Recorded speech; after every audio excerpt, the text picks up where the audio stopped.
Let me cut that down.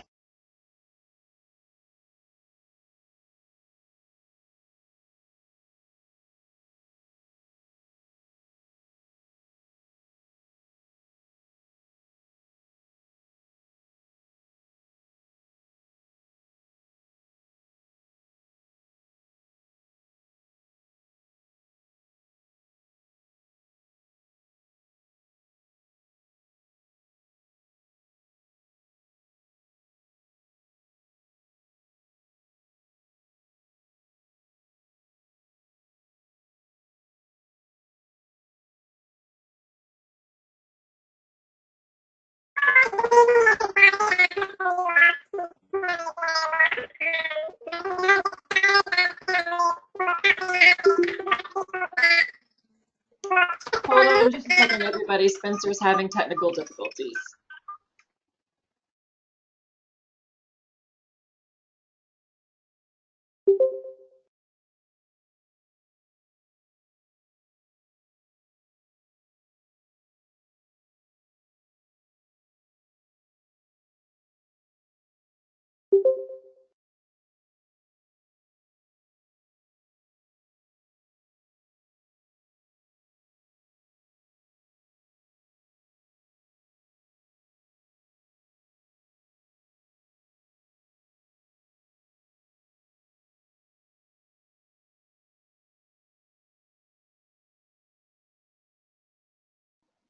While we wait for Spencer, I just wanted to let you know we've placed you all on mute. If you have any questions, you can use the chat function to type in a question at any time, and we also will open it up at the end for questions.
All right, hopefully this is better. All right, wonderful. Okay, so sorry I was having technical difficulties there. I had no idea on my end, but anyways, I digress. So we're gonna go ahead and get started now that I don't sound like a squeaky mouse. So thank you all for bearing with me. We might have a few more people that try to trickle in, but we're gonna go ahead and get started since it's already a few minutes after. But thank you all for being here. Welcome to the committee chair training. We're gonna go ahead and go through pretty much some of the stuff to help you prepare for MGA. I, as a presenter, do not always read every bullet point that's on that's going to be on your screen. So please make sure that you read the PowerPoint. I will expand on the points there, obviously. To answer a question from Ms. Kathy, no, you should only see my PowerPoint screen that says leading the way. You won't actually see my face. You'll just see the screen, my computer screen. But if you have any questions, Ms. Kathy gave a wonderful, wonderful example there. If you have any questions, please put them in the chat there where she had submitted one.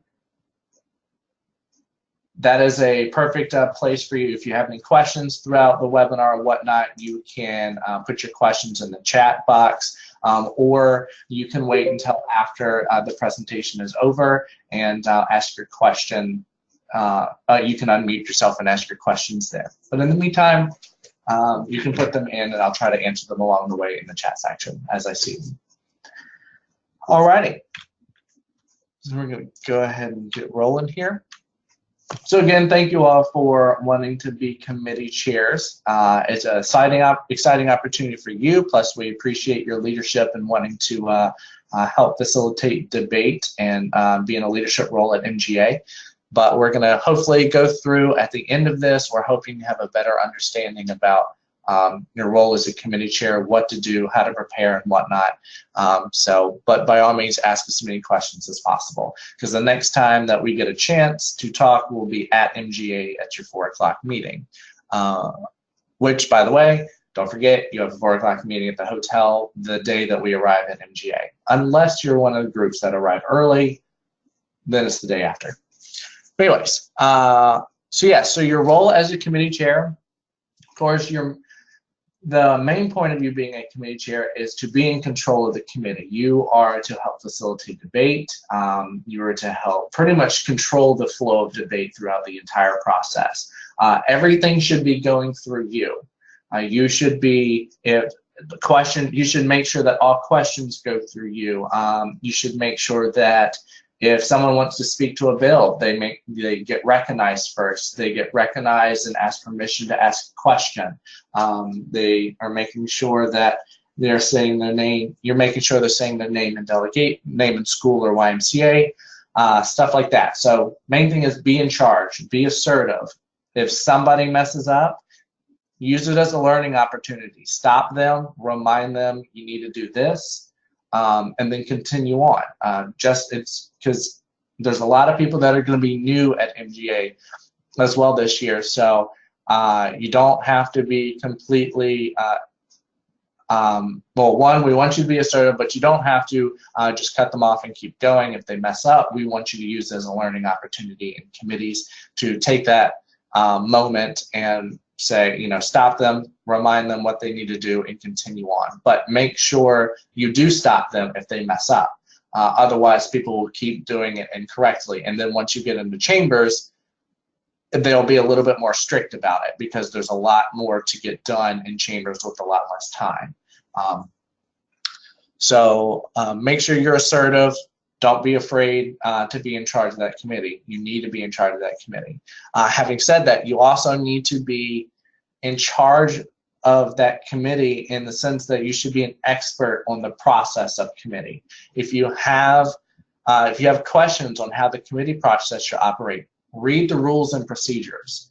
Read all of the rules and procedures for committees. It goes through in detail what should be done and when it should occur. You can also use the committee sample procedure in your bill book. You'll also get a script at MGA as well to kind of help you go line by line what you need to say for the different scenarios that it could occur. But read the rules and procedures in your bill book. Become an expert on committee procedure because you should be an expert. You're supposed to be in charge. So if anything comes up, you have an answer to it. So read them over and over again so you're familiar with them. So another thing as being part of in charge of committee chair, make sure you give the bills enough time. You are required in first committee to spend, I believe, and we'll talk about this later, 75 minutes. You're required to be in that first committee the entire time. My suggestion is take the number of bills that you have and divide it up by the amount of time you have in committee. So if you have 2 hours in committee, divide your 5, 6, or 7 bills, whatever it is, in your committee by that, and that will tell you how much time you have per bill. And make sure you kind of stick with that. Granted, you can use your judgment call as well. If there is more debate on one bill and a little bit less debate on another, you don't have to spend exactly 15 minutes on each bill. You can end it a little bit early on one if you think another bill is going to have a lot more debate. So look at the bills that you're going to have. Determine what bills are possibly going to have more debate than others, and you can feel free.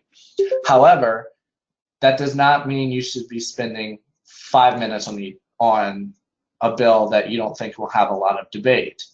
You should be spending adequate and close to equal amount of time for each bill. And I say close. It doesn't have to be exact, but it should be close. If you have 15 minutes per bill and debate starts lacking, or 15 minutes or more, depending, and debate starts lacking, you do not move the pending question. You do not have someone motion report the bill. If for some reason 3 minutes has passed and nobody wants to talk on it or is too shy to talk about it, and there's pretty much dead silence and someone motions to go ahead and vote on the bill, you do not have to recognize it. You do not have to recognize that motion. Say, no, we have to spend more time on this bill. It needs to be adequately heard. Encourage debate. Tell them you'll sit in silence until the time runs out, but they might as well use it as an opportunity to debate because it gets harder on chamber floors to get recognized. So really encourage debate. Plus, it's a smaller setting. So people that are a little bit more shy, it's an ample opportunity for them to talk on a bill where they may be a little bit more nervous in the House or the Senate, especially since there's a lot more people. So encourage that. And you'll find out the more you encourage, it may take a little bit, but the more you encourage, the more likely you'll be able to have everybody in your committee active and talking on almost every bill, which is an amazing experience to have as a committee chair. Nothing is, you need to remain impartial as a committee chair. So you can vote. Granted, you don't really count your vote out loud, but you can count your vote in the long run, basically in your head or whatnot. So you can vote, but you cannot debate. You cannot make motions. You can only, if a motion needs to be made, you can say the chair would like to recognize someone wanting to make the motion, blah, blah, blah, whatever the motion is, or the chair will entertain a motion at this time. So you are to remain impartial. You cannot debate on a bill. You cannot give your thoughts on a bill. You are there to just run committee, be in charge.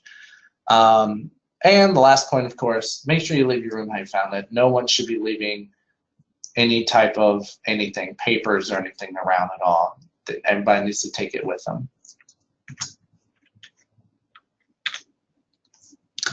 So before your committees begin on Thursday, mainly on Thursday. I'll talk about Friday a little bit differently, but one is, again, talked about the 4 o'clock meetings. We talked about the 75 minutes. So yeah, you'll pick up your bills for committee on Thursday at your 4 o'clock meeting. Again, don't forget 75 minutes for Thursday, 65 minutes mandatory on Friday. Another thing is every year there's a committee chair that forgets to or calls attendance and marks attendance on the wrong attendance form. You'll get 2 attendance forms. They're colored completely different. They'll talk about which form in your 4 o'clock meeting is for what day, plus it says one says Thursday, one says Friday. So make sure you're filling out every piece of paperwork you do for the correct day. If it doesn't have a day or a date on it, then you can use it for either day.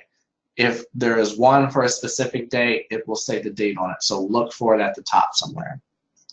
Also, don't forget to introduce your resource advisor at the beginning. Luckily, we have a lot of lobbyists and legislators that are wanting to help you guys out this year in committee process. So make sure you introduce them at the beginning of each committee.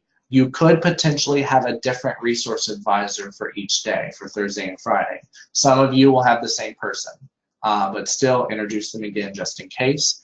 So meet with your resource person before committee starts. Get to know them. a little bit, just kind of like their name, where they work, whatnot, so that way when committee starts and you go to introduce them, you can say a little bit about them. And they are there to help answer any questions that the committee has. If you're hung up on a procedure, if even yourself has a question about something and you can't, and none of us are in the room to help you, that's what your resource advisor is there for. They know the General Assembly process, and they know the MGA process as well, so they can help you guys out.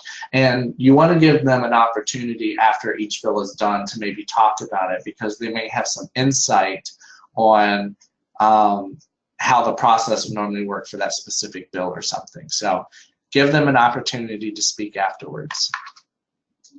And lastly, of course, the bills will go in numerical order. The only time this will be different is if someone motions to pass by a bill temporarily. If a committee member motions to pass by a bill temporarily, you just put it at the end of the list. So basically, if you've got House Bill number 3 if you've got House Bill 1 through 5, and somebody on House Bill number 2 motions to pass by temporarily, you can put it at the very end of the calendar and you move on to the next bill. And then what you'll do is at the very end, the last bill that will pop up is that one.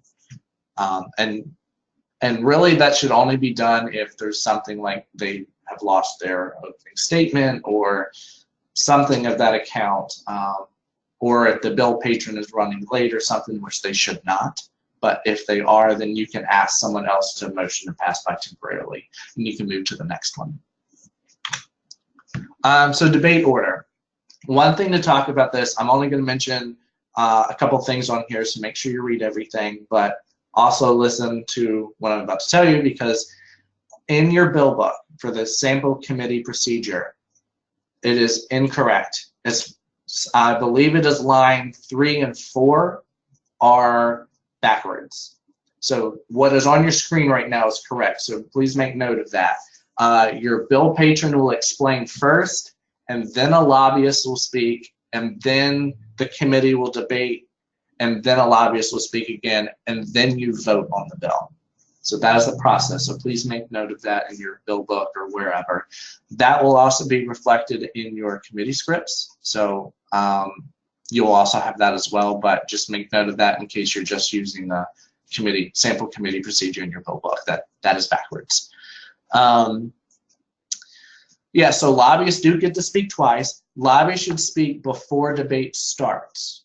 Lobbyists cannot speak during debate unless you want to allow a committee member to ask the lobbyist a question, because the lobbyist may, and this is a student lobbyist I'm talking about, but a student lobbyist may have present some statistical facts or information to the committee, and so if someone has a question on that, it is up to you if you want to allow the committee to ask the lobbyist a question about that. That's entirely up to you. We technically do not specify that you can or cannot, but we do specify that lobbyists cannot just debate on the bill during the time of debate. They can speak to it before debate begins, and then they speak to it after debate ends.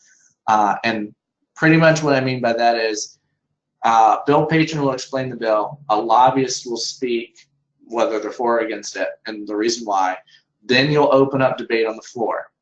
Someone will then make a motion to report the bill out or pass by indefinitely, which I'll explain those 2 different motions in a minute. Once you do that, you will vote. Then you will have the lobbyist speak again, and then you vote on the bill.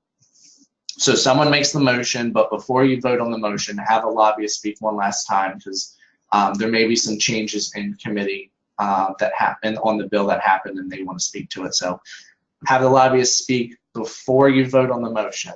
That's key. And then after the lobbyist is done, you can vote on the motion. I have in parentheses next to it that you can vote twice on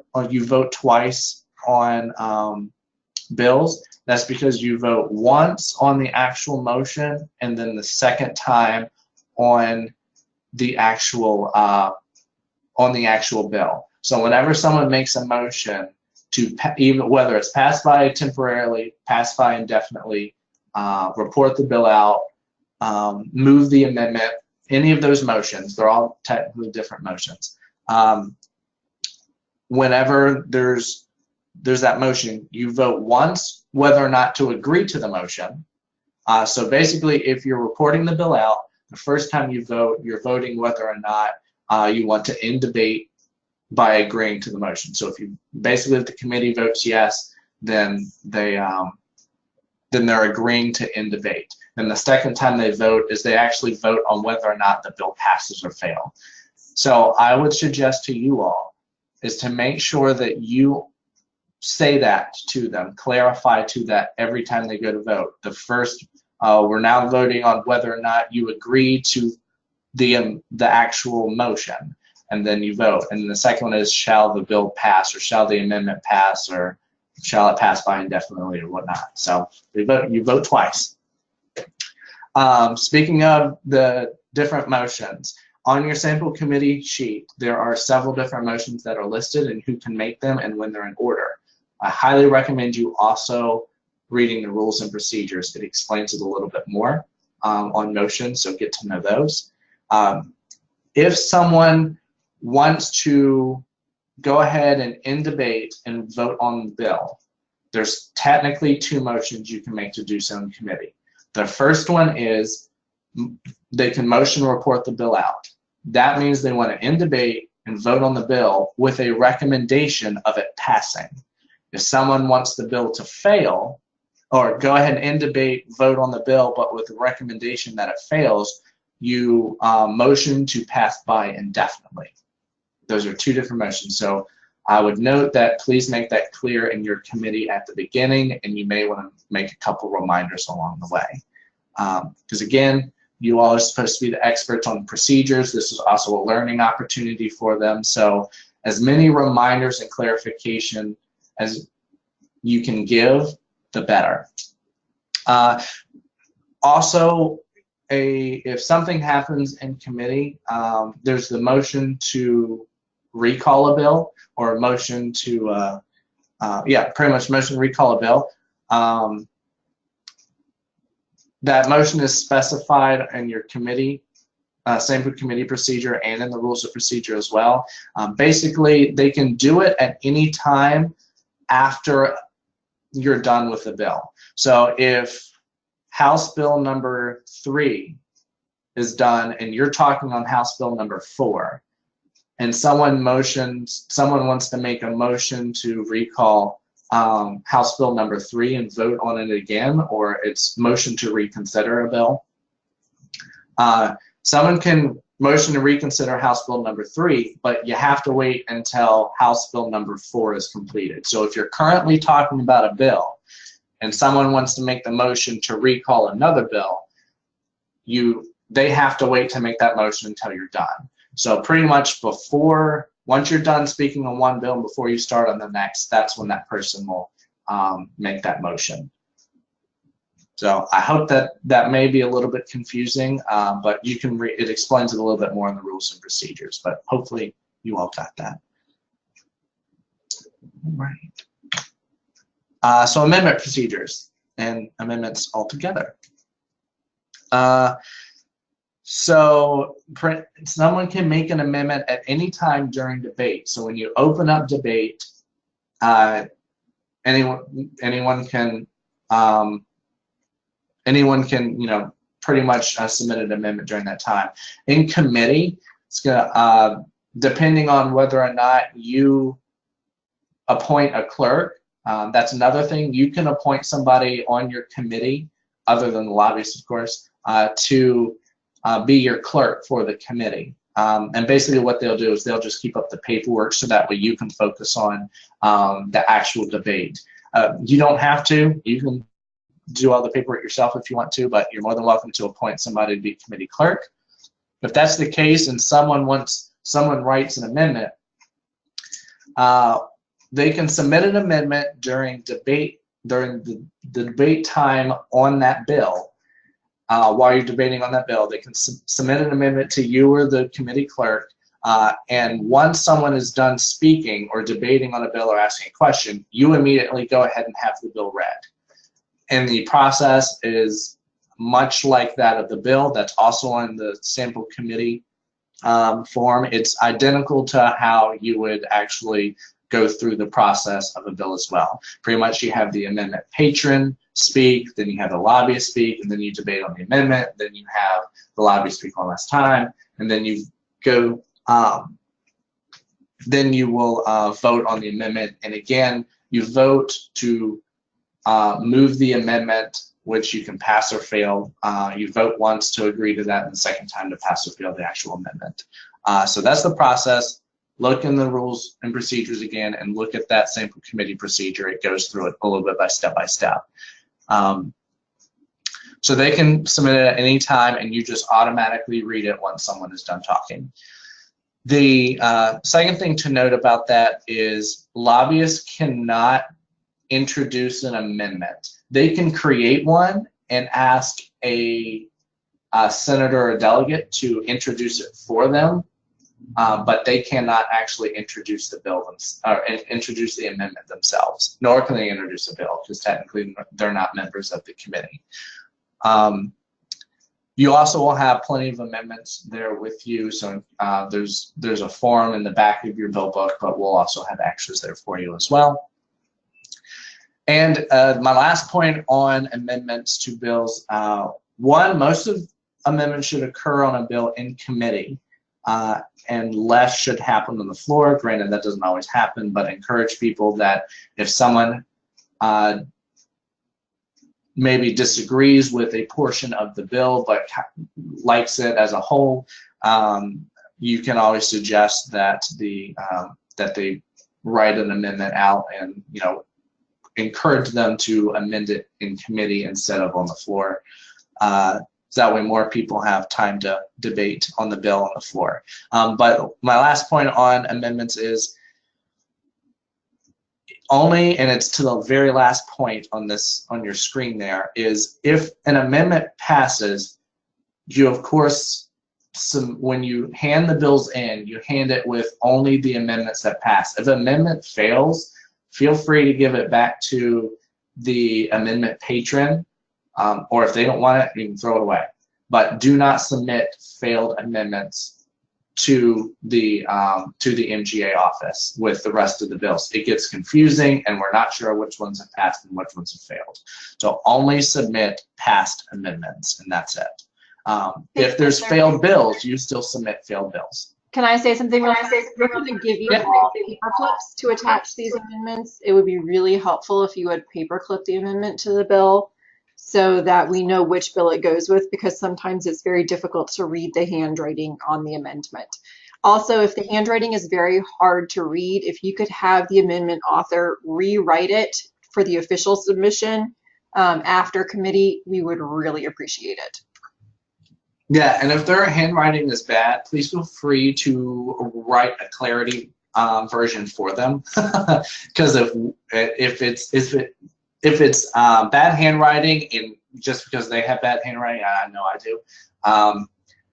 Since you're there with the patron, you can ask them exactly what they mean and write the clarity sentence for them, because there won't really be that opportunity for the clerk and the chamber to figure out what they say.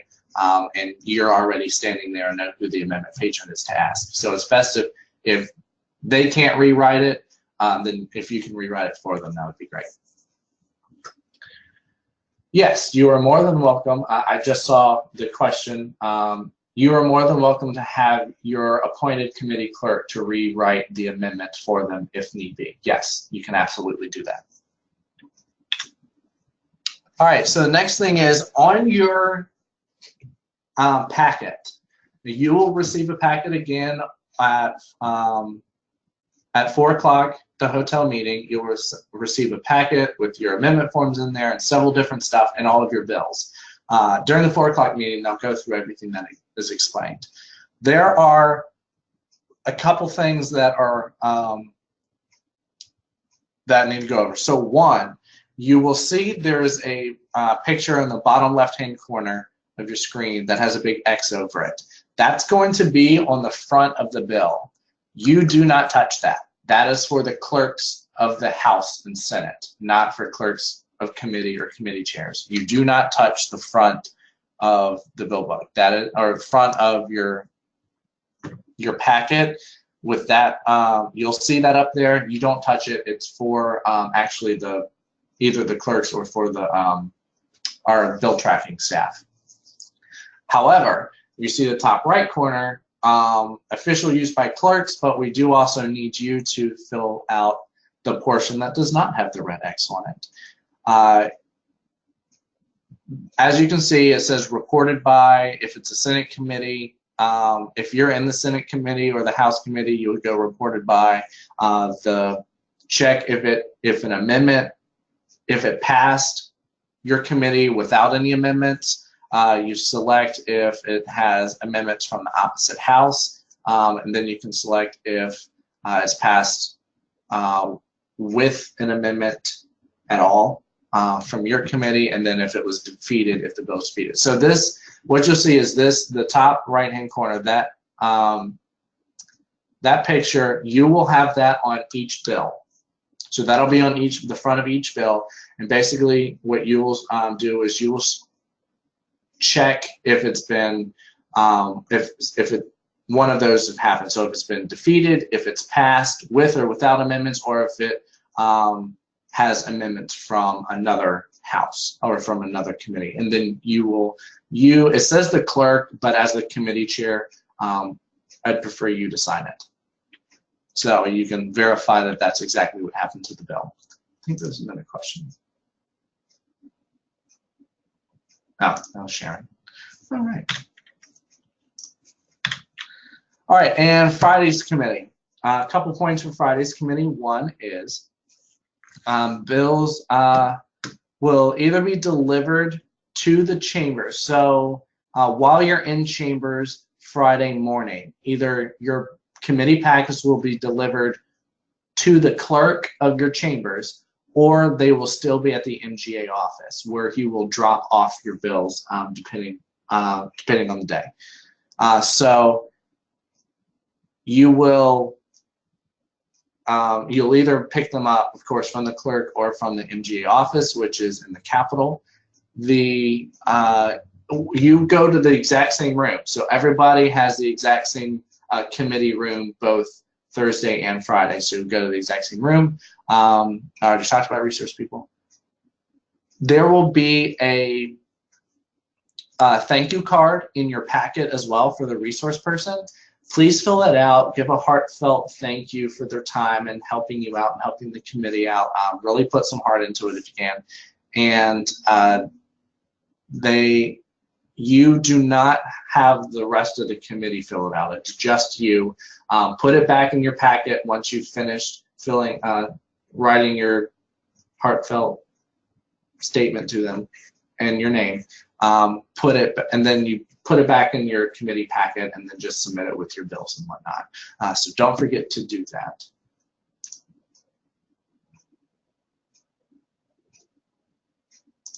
Oh, yes, Sharon made a good point. On Friday, you will also have a different student lobbyist. So if you see someone, and if you don't see the same lobbyist in the room on Friday, it's because there's a different person or a different couple. Some of you have a couple of lobbyists in each committee, and some of you only have one, but you will have a different lobbyist or two on Friday because they follow the same bills throughout the entire process instead of sticking with the same committee. Yes, so Kathy did suggest that in committee on Thursday, it's highly suggested, and I'm glad that you made that point, Kathy, I forgot to mention that. It's highly suggested if you can remind the committee that most bills should pass committee on Thursday. If someone's got something wrong with it, it's suggested that they try to amend it and then pass it to the floor. Really, the committee process is meant for people to work on the bills. Granted, you can technically fail a bill in committee, but the main part of committee process is for the General Assembly to work on bills in committee, try to amend them, try to compromise, try to find a solution to make this work. If a bunch of people still don't agree with it, it's suggested that it still go to the chamber floor, so that way you can, so that way everybody in that house can discuss it and vote on it. I would just take into account too that those students have worked really hard and long on those bills, and remind the committee of that. It's really disheartening for people who have a lot of research and have done a lot of work to have their bill killed within 5 minutes. So it's really best if we can work together and amend things to make them likable to get out. Yes, and so there's another question on if committee chairs can request that members keep their jackets on during committee. It is not in our dress code that they have to have them on for committees. However, they should, committee chair can request them to wear their jacket while speaking in committee. And speaking to that point as well, when someone does speak in committee, most of you have a room adequate for everyone to rise and speak.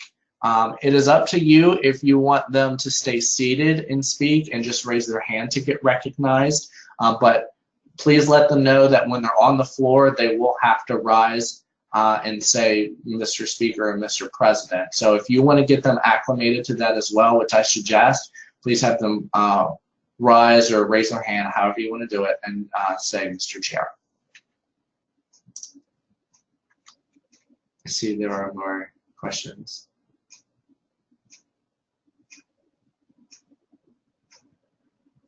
Yes, so there's another question. Are bill patrons allowed to arrive at MGA with an amendment to their own bill?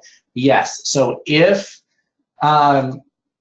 you're about to present a bill, you may have a bill patron come and approach you that says, hey, I have an amendment. And it may be at the very beginning. On Thursday, you may have a bill patron that comes up and says, hey, I already have an amendment on my bill. I want to create a friendly amendment that's something that I forgot to make this change on. So before, basically what you'll do is you'll still start the process. But basically when you open debate on that bill, you'll go ahead and just read the amendment and start debating and talking on the amendment.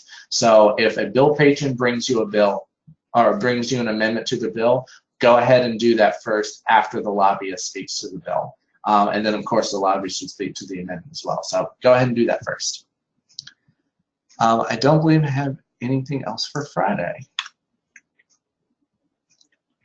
All right, so, and I believe the other thing is make sure you're returning the bills before I get to the committee questions. Make sure you're returning your bills to the proper place. There will be a place for you to return them.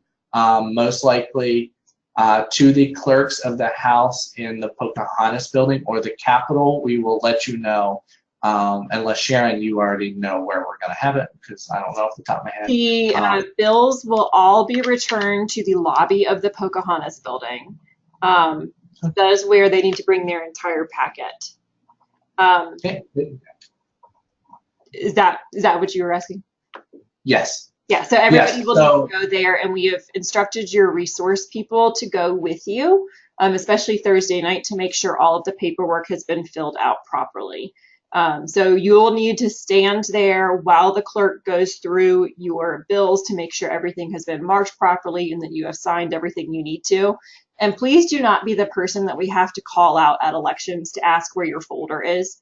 The entire colored folder we give you with your committee name and all of those official bills must be returned as soon as your committee lets out. Yes, and please make note of this, because it happens every year that a committee chair forgets after committee. I know you get talking with people and whatnot, you start walking back with a group and you may forget, but write yourself a reminder of something. I don't care if it's a really large piece of bright colored paper or a sticky note or something. That reminds you to take it to the Pocahontas lobby and give it to your clerk, not your committee clerk, but the actual clerk of the House. They have to go through everything. We need those bills so we can get them prepped for chambers tomorrow. We start working on that, on all of that night. so that way they're ready to go early in the morning for chambers to start. So you put everything behind if you do not get those bills to us like you're supposed to. So make note of that. We have somebody do it every year, and I want this to be the year that we have nobody. So make note of that. After committee, go straight. If you're in the Capitol, go straight to the Pocahontas building to drop off your bills. And you'll have to wait for them to make sure everything's there, because they may have questions on a bill in case it's marked oddly or whatnot, or if you had an issue with the bill, then you can let the clerks know and whatnot, so they can pass it along to the right people. How's that? Okay, so last couple things on committee. If you have questions during committee, one, probably best to read back through the rules and procedures in the bill book, because it specifies, you know, in detail about most things in there. Second thing is, ask your resource officer that's a resource advisor that's also in the committee room. They probably know. If they say they don't know about MGA, but they know about the actual General Assembly, because our process is a little bit different from the actual General Assembly, because we have some shortened processes to make sure we get done in time for things, then you can ask Sharon or I or whoever's on. We're going to create a group me for all of you. It's basically like an instant messenger app that we will add you all to. We will collect all of your, you know, cell phone information and whatnot when we get to our 4 o'clock meeting at MGA, so that way we can all add you to that group me. The only person that's going to have your contact information is me. And that way you can ask us questions or ask the group a question if you want to. Plus, you can private message us if you need to through the app as well. So I highly suggest you downloading the GroupMe app. You can find it in most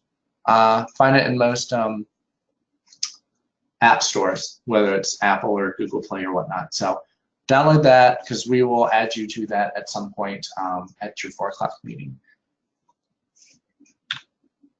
And there's the app. There's the app. So I forgot to mention this. I'm glad I put this in here.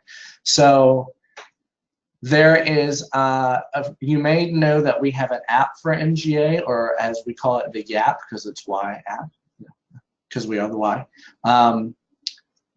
That's what it should look like. That's the picture, although it should say 2018 instead of 2017, but that's because it's still the picture from last year. The URL that's underneath of it, if you want to take a picture of the screen, you can. The URL that's underneath of it is the best way to download our app. In case you in case you forget your rules and procedures or something, which are in the bill book anyways, but you can always look at the app that has pretty much everything on there, and we're constantly trying to update it and add more things. So it's got the schedule up there, it'll have rules and procedures, it'll have rosters, it'll have a whole bunch of things. That doesn't mean lose your bill packet, because we have to have that in order to move things on, so do not lose your bill packet. But for most anything else, you can download it on the app. So it's plus it's a great way if we have to get a message out to absolutely everybody at one time, we can do it through the app as well. So this is the last point in question. If you have any questions whatsoever, okay. I thought there was another. I thought there was another question. Put the snap. So if you have another question, please feel free to unmute yourself and ask, or you can type it in the question box. If not, if you don't have a question, thank you all for attending. We will, if you have any questions in the meantime, feel free to email one of us or write them down and you can ask us at your 4 o'clock meeting at MGA. This will probably be the last time we actually communicate, unless we have some last minute updates for you between now and MGA.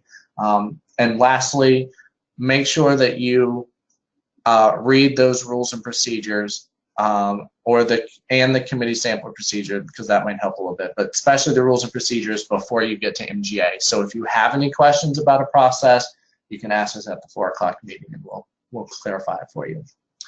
But feel free to ask any questions. If not, we will see you at MGA next week.